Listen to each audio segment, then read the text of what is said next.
Recons Coffee, kafe kesehatan pertama di kota Palembang yang menunjang susu protein dan nutrisi untuk pasien Recons Fit Indonesia.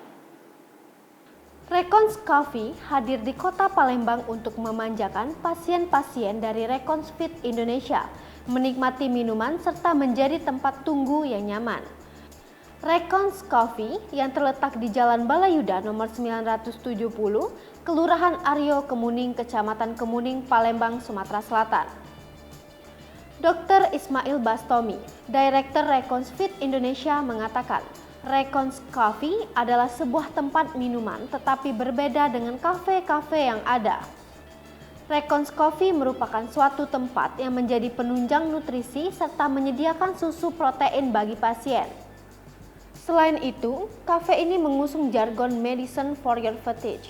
Artinya, minuman yang bisa menjadi obat penghilang penat akan keluhan yang pasien alami. Pengunjung kafe ini bisa memilih tempat duduk yang nyaman sembari menunggu giliran untuk dipanggil ke ruangan dokter.